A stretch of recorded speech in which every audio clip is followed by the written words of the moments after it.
فرمایا کہ ایک عہدیدار نے اپنی بیوی سے پوچھا تھا کہ تو جو اتنے زمانے سے نماز پڑھ رہی ہے تجھے کیا ملا؟ اللہ بچائے، بہت مرتبہ ایسا ہوتا ہے کہ گھر میں بیوی تو بیچاری نماز کی پابند ہے، شوہر نہیں پڑھتا، نہ اس کو پڑھتا ہے نہ اس کو دل میں نماز کی اہمیت ہے۔ تو اب وہ دیکھ رہا تھا کہ پڑھتی ہے نماز، تو پوچھتا ہے کہ تو جو اتنے زمانے سے نماز پڑھ رہی ہے تجھے کیا ملا؟ میں نے یہ بات سنی، یعنی حضرت فرما رہے ہیں کہ میں نے یہ بات سنی کہ وہ شوہر بیوی سے کہہ رہا ہے کہ تجھے نماز پڑھنے سے کیا ملا، تو میں نے اس کا یہ جواب دیا کہ اس کو جواب یہ دینا چاہیے تھا کہ نماز ملی۔ وہ پوچھ رہا تھا کہ تو اتنے دن سے نماز پڑھ رہی ہے تو تجھے کیا ملا؟ تو اس کو بیوی جواب دیتی کہ نماز ملی، کیونکہ نماز خود بہت قیمتی چیز ہے۔ جس کو یہ دولت مل جائے اس سے یہ سوال کرنا کہ تجھے کیا ملا، ایسا ہے جیسا کہ ایک شخص کو کسی سے روپیہ ملا اور اس سے پوچھا جاوے کہ یہ تو نے روپیہ لے کر کیا ملا تجھے، تو وہ تو خود دولت ہے، اس دولت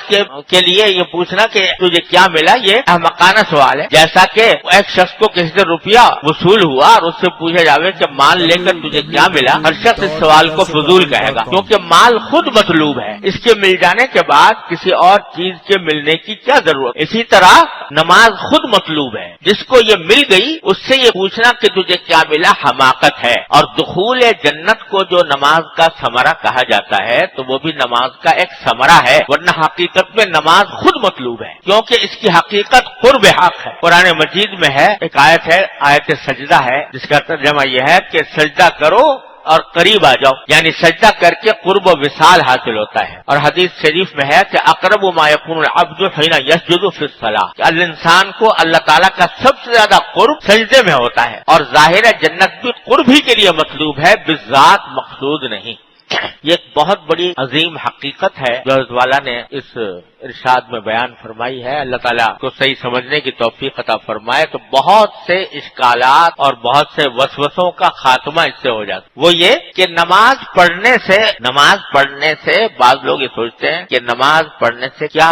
مقصود حاصل ہوا۔ کچھ لوگوں نے نماز کے کچھ دنیاوی مفادات سوچ رکھے ہیں کہ بھئی نماز جب پڑھے گا بندہ تو اس کے اوپر مصیبتیں کم آئیں گی، اس کے اوپر آفتیں کم آئیں گی، اس کی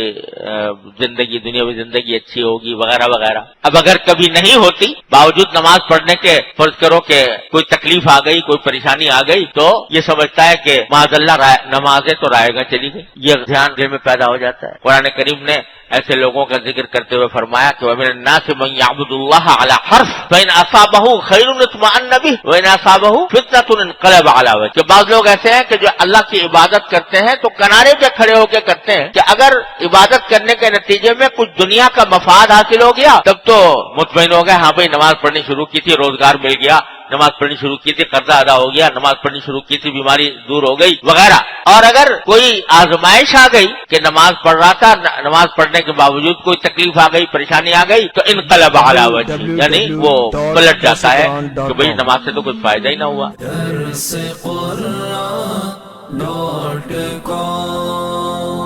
www.darsequran.com